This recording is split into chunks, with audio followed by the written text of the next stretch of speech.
Yeah, as we discussed in several previous videos, we will soon be entering the latest update, which will bring a revamp of the old characters that many players have been eagerly waiting, especially those who have those characters. In this video, I will be discussing Jingliu, who will also receive a revamp in the upcoming 3.4 version. According to rumors, Jingliu will undergo several changes to her kit, particularly in her attack mechanics, which previously scaled based on attack and will now scale based on her maximum HP.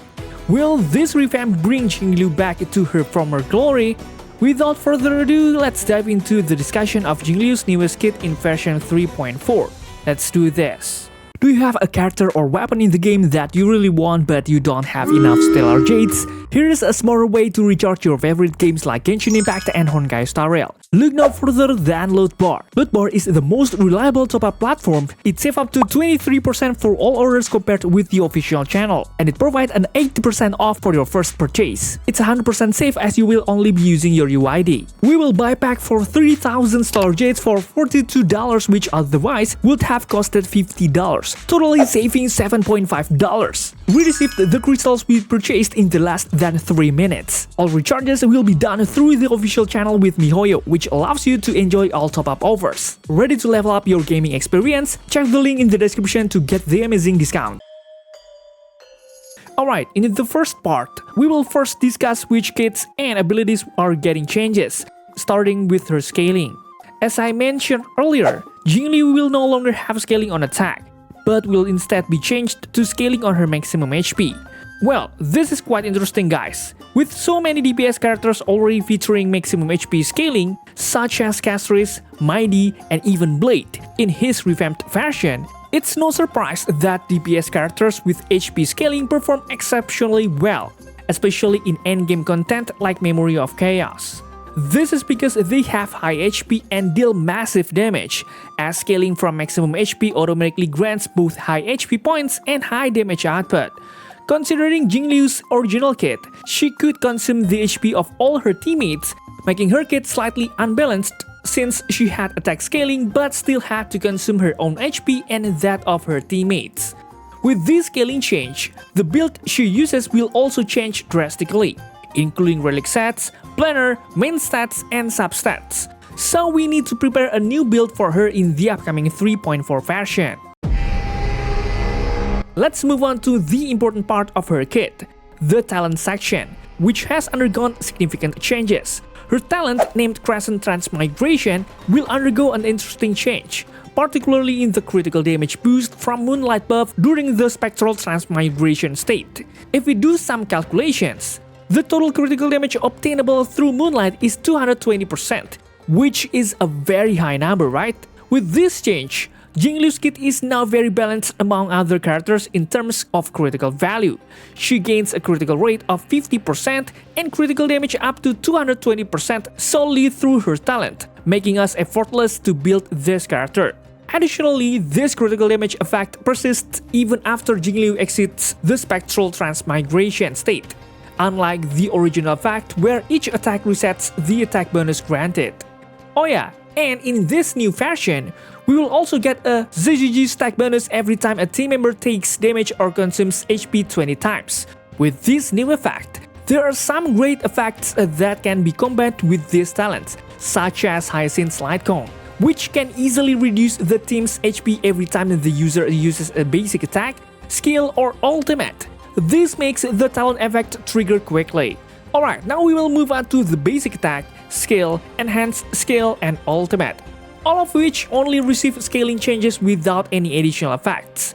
For the basic attack named Lucent Moonglow, in the original version, it deals ice damage of 100% Jingliu's attack to one enemy, while in the revamped version, it deals 50% of the target's maximum HP as ice damage to one enemy. Next, for her skills, she has a normal version and enhanced version. For the normal version, named Transcendent Flash, it originally dealt 200% of Jingliu's attack power as ice damage to one enemy, and granted one CCG stack. But in the revamped version, it deals 150% of the target's maximum HP as ice damage to one enemy and grants one CCG stack. The enhanced version, named Moon on Glacial River, in its revamped version, deals blast type ice damage equal to 150% of the target's maximum HP to one enemy and ice damage equal to 75% of the target's maximum HP to two enemies around them. It consumes one CCG stack. Using this ability does not consume skill points. And lastly, her ultimate ability, Florifemoral Dream Flux. In its revamped version, it deals 180% of Jingliu's maximum HP as ice damage in a blast to one enemy and 90% of Jingliu's maximum HP as ice damage to two enemies around them. Gains one stack of CCG after the ultimate attack. Well, the changes to her basic attack, skills, and ultimate only lies in the scaling of the damage dealt, which now scales based on maximum HP. From this, we can see that the attack stat is no longer useful for Jingliu. Additionally, although the scaling is smaller compared to the attack scaling in the original version, it's important to remember that the total HP a character possesses is always greater than the total attack they possess. This is because a character's base HP always has a higher value than their base attack. Now we will move on to another part that has undergone changes, namely her trace, named Sword Champion, which has received a slight change. In the original version, it provided a 10% forward action for the next turn after using Transcendent Flash. While in the revamped version, it provides 15 energy after using the skill named Transcendent Flash and gains 8 energy after using the enhanced skill named Moon on Glacial River. Well, this change is quite helpful for the kid. Why? Instead of advancing the next turn with the skill that has a small percentage and isn't very impactful, this energy boost will clearly have a much more significant effect. With this substantial energy boost, Jingliu will be able to access her ultimate skill faster. If we combine this trace with Sunday in the team, it's very possible to access Jingliu's ultimate every 2 turns, which will make the Spectral Transmigration mode last longer. Alright, the most interesting aspect of Jingliu's changes lies in her Eidolons. Unlike Blade, who only received changes to his first Eidolon, Jingliu has undergone changes to nearly all of her Eidolons. Of course, this is understandable, as some of her Eidolons provide attack, which is no longer relevant to her kit in this revamped version. For the first Eidolon, named Mooncrasher's Tiangyuan Gate, when using the ultimate or enhanced skill, Jingliu's critical damage increases by 36% for one turn. It also deals an additional 80% of Jingliu's maximum HP as ice damage to the primary target. Well, in addition to providing an additional 8% critical damage, in the latest version, the additional ice damage no longer depends on the condition that there's only one target being attacked, meaning the additional damage will always be active without any conditions. This change to the Eidolon is excellent because it provides additional critical damage, increasing the total critical damage, and the additional damage that is constantly triggered makes the damage output even greater. As for her fourth Eidolon, named Lunar Lens Shines Skyward Dome, in its revamped version, while in the Spectral Transmigration state, each Moonlight stack provides an additional 20% critical damage. With this Eidolon's effect, each Moonlight stack grants 64% critical damage and can be stacked up to 5 times, resulting in a maximum critical damage of 320% through this talent at maximum stack. That's a huge number, isn't it? This increase will significantly boost Jingliu's damage output, as the critical damage value is already very high. Jingliu's primary damage source lies in the Spectral Transmigration state. The final Eidolon, named Eclipse Hollow's Corporeal Husk, has the same effect but with a difference in the additional effect it provides. When Jingliu enters the Spectral Transmigration state, the CCG stack limit increases by 1 point, and Jingliu gains 1 CCG stack. While in the Spectral Transmigration state, the previous 50% critical damage boost changes to a 20% ice-resistant penetration boost. Honestly, this effect change is very appropriate because in the previous Eidolon, it already had very high critical damage, so it feels quite reasonable for there to be a change in her 6th Eidolon. This ice-resistant penetration increase is also quite good for boosting Jingliu's damage output, allowing her attacks to penetrate enemy resistance. Okay, the scaling changes cause her build to change completely. For her 4 best relic sets, which were previously Hunter of Glacial Forest, they will be completely replaced by Scholar Lost in Erudition. Well, while the previous relics can still be a good alternative, it's important to note that the addition of 25% critical damage will make Jingliu's critical damage excessive, slightly reducing the value it provides. Her best planner set will also change from Rutilan Arena to Bone Collection's Surrender Misty, as this planner set provides a 12% increase in maximum HP and a 28% increase in critical damage if the user's maximum HP is above or equal to 5,000 points. Although the critical damage may seem excessive, the increase in maximum HP will be highly beneficial for boosting her overall damage output.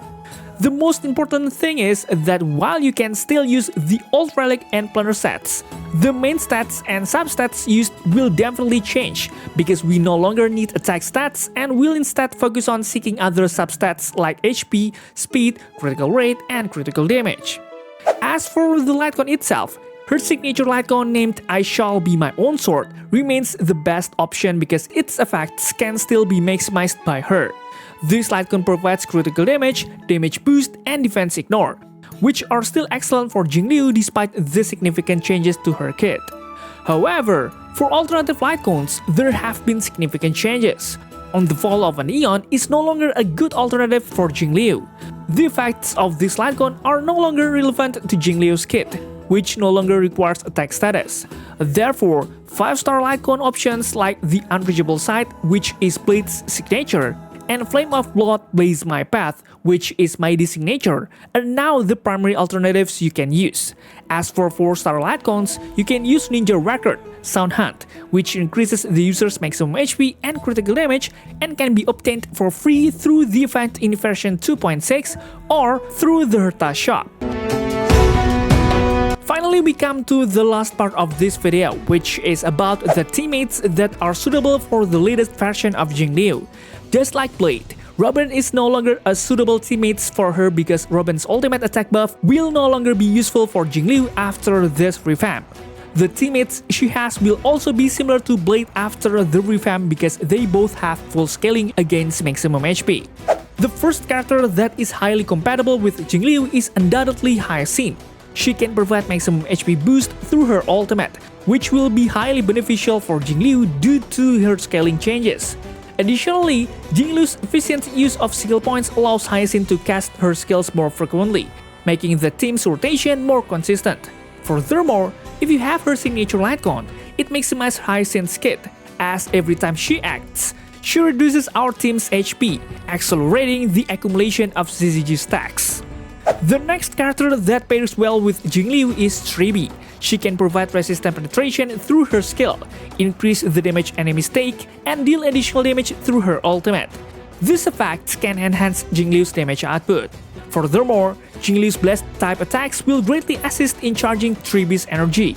Additionally, Tribi's maximum HP boost from her ultimate is significantly aided by the fact that her maximum HP increase depends on the average maximum HP of her teammates, and the latest version of Jingliu undoubtedly has a high maximum HP. The next character that pairs well with Jingliu is none other than Sunday, who is perfectly suited to support the hypercarry DPS. Sunday can provide numerous buffs, such as damage boosts, 100% action speed increase, critical rate, and critical damage boosts, and energy recharge for Jingliu. The faster Jingliu's energy recharges, the longer her spectral transmigration mode will last. The next character that can also synergize is none other than Blade. In the past, many people used Blade and Jingliu because Jingliu's ability to reduce the HP of all team members could help charge Blade. Pairing Blade with Jingliu creates a double DPS team composition and offers more team variations, though the best team composition still relies on each team's hypercarry. Alright guys, that's all for now. What do you think about Jingliu? Can Jingliu compete with the meta characters in the next version? Feel free to leave any comments down below. And don't forget to check out my other videos because they are just as cool. Thanks for watching, stay safe till the end, see you in the next video.